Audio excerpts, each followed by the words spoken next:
12 juillet 1816, océan Atlantique. Depuis maintenant une semaine, plusieurs dizaines de malheureux voguent à la dérive sur un radeau de fortune au large de l'actuelle Mauritanie. Sous un soleil de plomb, certains agonisent le ventre vide, tandis que d'autres se livrent à leurs premiers actes de cannibalisme sur leurs camarades décédés plus tôt. Bienvenue sur le radeau de la Méduse, bienvenue dans un long voyage au bout de l'enfer. Un an auparavant, en 1815, après l'ultime défaite de l'empereur Napoléon Bonaparte à la sanglante bataille de Waterloo, le trône de France est de nouveau occupé par un roi, Louis XVIII. C'est donc durant la Seconde Restauration, dans un contexte politique instable, que s'organise sous son règne une expédition en direction du Sénégal visant à récupérer les comptoirs français d'Afrique pris par les Britanniques quelque temps plus tôt. Afin de mener à bien cette mission de reconquête, la frégate La Méduse, un magnifique vaisseau d'une 50aine de mètres, est accompagné de 3 autres navires, l'Écho, l'Argus et la Loire. Mais de façon surprenante, c'est un véritable incompétent qui est désigné pour diriger cette opération d'envergure.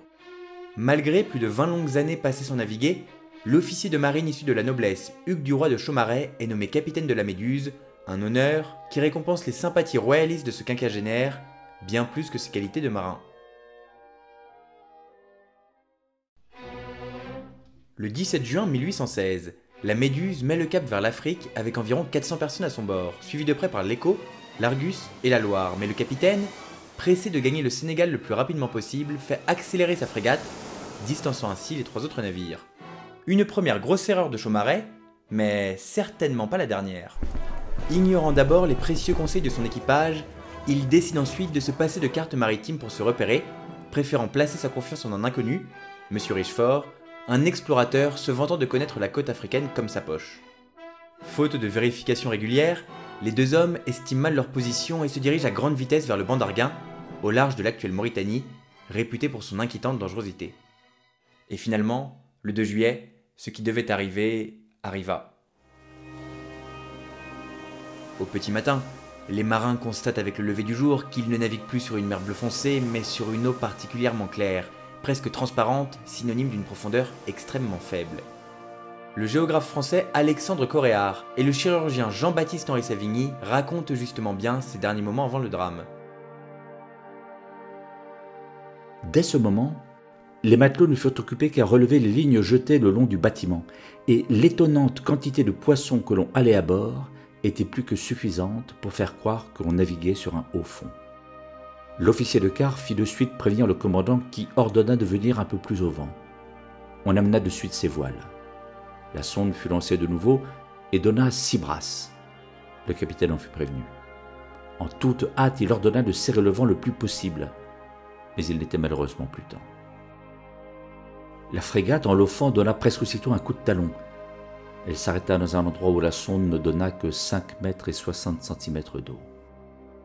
Cet accident répandit sur la frégate la plus sombre consternation. Quelques-uns étaient foudroyés, anéantis, d'autres, enchaînés à leur place sans avoir la force de s'en arracher, restaient comme pétrifiés. Il semblait que la terrible Gorgone dont nous portions le nom eût passé devant eux. Alors que les 400 hommes et femmes présents sur le navire attendent patiemment les secours, une terrible tempête vient briser la quille, scellant ainsi définitivement le sort de la Méduse. L'équipage est contraint d'abandonner le bateau. Malheureusement, la frégate manque de canots et de chaloupes et seuls les passagers les plus privilégiés peuvent monter à bord. Bien que les places soient limitées, le commandant Hugues du Roi de Chaumaret, pourtant pleinement responsable de l'incident, fait partie des chanceux à s'enfuir en premier. 17 courageux marins et soldats refusent quant à eux d'abandonner la Méduse dans l'espoir de maintenir le bâtiment à flot. Enfin, pour tenter de sauver les 150 personnes restantes, Julien Schmaltz, le nouveau gouverneur du Sénégal, ordonne la construction d'un radeau de fortune chargé d'accueillir ceux qui ne peuvent trouver une place. Baptisée la Machine, cette embarcation longue de 20 mètres et large de 7, construite à la hâte avec les matériaux disponibles sur le navire, est attachée aux 6 canots, lesquels sont censés la remorquer jusqu'à la côte ouest-africaine. Seulement, le radeau s'avère vite trop lourd et les amarres reliant les malheureux aux canots de sauvetage finissent par rompre. Ont-elles cédé sous la violence de la houle ou bien ont-elles été volontairement coupées sur ordre du capitaine? Nous ne le saurons probablement jamais, mais quoi qu'il en soit, nos 150 passagers sont désormais seuls, perdus au milieu de l'immensité de l'océan. Sous le poids de ses occupants, le Rafio est parfois complètement immergé et ses passagers se retrouvent avec de l'eau jusqu'aux genoux, voire jusqu'aux hanches. Dès la première nuit, d'importantes vagues embarquent avec elles la plupart des barils d'eau et de vin. Dans l'obscurité la plus totale, certains survivants se broient les jambes entre deux planches mal clouées quand d'autres sont directement propulsés par-dessus bord. Au deuxième soir, des soldats tenaillés par la faim et la soif lancent une mutinerie contre les officiers et fonctionnaires garants de la gestion des vivres. Réprimée dans le sang, la rébellion n'aura pas l'effet escompté et au petit matin, les corps de près de 80 insurgés sont découverts sur la plateforme de Fortune. Dans les jours suivants, l'eau et la nourriture se raréfient encore un peu plus, si bien que certains naufragés, exténués tant physiquement que moralement, s'adonnent au cannibalisme. Et puis, aux alentours du 15 juillet, voyant les quantités de vin diminuer jour après jour, les officiers organisent une ultime réunion à l'issue de laquelle on décide de jeter à la mer 12 blessés afin d'économiser les dernières gouttes du précieux liquide. Alexandre Coréard et Jean-Baptiste Henri Savigny comptent justement ce terrible geste dans leur récit du naufrage. Nous ne restâmes donc plus que 27. De ce nombre, 15 seulement paraissaient pouvoir exister encore quelques jours. Tous les autres, couverts de larges blessures, avaient presque entièrement perdu la raison. Cependant, ils avaient part aux distributions et pouvaient, avant leur mort, consommer 30 ou 40 bouteilles de vin qui, pour nous, étaient d'un prix inestimable. Après un conseil présidé par le plus affreux des espoirs, il fut décidé qu'on les jetterait à la mer. Ce moyen, quelque répugnant, quelque horrible qu'il nous parût à nous-mêmes, procurait aux survivants 6 jours de vin à 2 quarts par jour. Mais, la décision prise, qui osera l'exécuter ? 3 matelots et un soldat se chargèrent de cette cruelle exécution. Nous détournâmes les yeux et nous versâmes des larmes de sang sur le sort de ces infortunés. La seule femme présente sur le radeau au début fit partie des 12 blessés jetés par-dessus bord. Encore une fois, les deux auteurs du récit de cette folle survie racontent comment elle s'est faite abandonner par ceux à qui elle avait dédié sa vie. Parmi eux était la misérable cantinière et son mari. Tous deux avaient été gravement blessés dans les différents combats.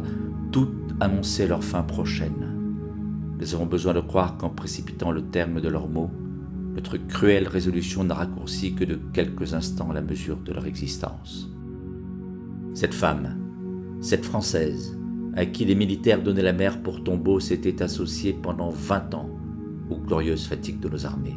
Pendant 20 ans, elle avait porté aux braves sur les champs de bataille ou de nécessaires secours ou de douces consolations. Et elle, c'est au milieu des siens, c'est par les mains des siens. Lecteurs qui frémissez aux cris de l'humanité outragée, rappelez-vous du moins que c'étaient d'autres hommes, des compatriotes, des camarades, qui nous avaient mis dans cette affreuse situation. Finalement, au surlendemain de cette affreuse bien que nécessaire décision, l'Argus, l'un des 3 navires qui escortaient la Méduse au début, retrouve enfin la trace de cette planche de fortune sur laquelle 15 morts-vivants agonisent sous un soleil de plomb. C'est justement cette scène qui sera choisie par le brillant peintre romantique Théodore Géricault pour son chef-d'œuvre Le radeau de la Méduse. Achevée en 1819, cette toile haute de 5 mètres et large de 7 que tu peux admirer au Louvre s'avère être très politique puisqu'elle critique la monarchie jugée responsable de ce désastre en ayant placé à la tête de l'expédition Hugues du Roi de Chaumareix. Autre sujet de polémique, Théodore Géricault peint au centre de son tableau un homme noir agitant sa chemise. Ce choix fort montre les opinions abolitionnistes de l'auteur à une période où l'esclavage était encore pratiqué en France. 15 naufragés ont donc pu monter à bord de l'Argus après 13 jours en enfer. Malheureusement, 5 d'entre eux périront des suites de leurs blessures peu de temps après leur arrivée au Sénégal. Quant aux 17 personnes restées à bord de la Méduse, 3 pourront être secourues par la marine britannique au terme de plusieurs semaines de souffrance. La publication des premiers récits écrits par les survivants choque l'opinion publique qui réalise rapidement la gravité de l'affaire. La presse, ainsi que les partisans bonapartistes et les républicains, utilisent cette tragédie pour critiquer sévèrement le pouvoir en place et l'aristocratie, en accusant la monarchie de favoritisme et de négligence. En réponse à ce scandale désormais national, une enquête est ouverte et le capitaine Hugues du Roi de Chaumareix est traduit en justice devant le Conseil de guerre le 25 février 1817 à Rochefort. Après plusieurs jours de procès, le commandant de la Méduse évite la peine capitale de justesse, mais il est tout de même condamné à 3 ans de prison pour l'échouement et l'abandon de la frégate. Une fois sa peine purgée, il part se retirer dans le château de sa mère où il accumule les dettes pour finir péniblement sa vie. À sa mort, la demeure familiale est saisie et son fils Charles, ne pouvant rembourser les erreurs de son père, se suicide. Si la petite histoire derrière le grand tableau de Théodore Géricault t'a plu, n'hésite pas à mettre un j'aime, à me laisser un commentaire et à t'abonner à la chaîne, ça m'aiderait énormément. On se dit à très vite pour un nouvel épisode. Bonne journée.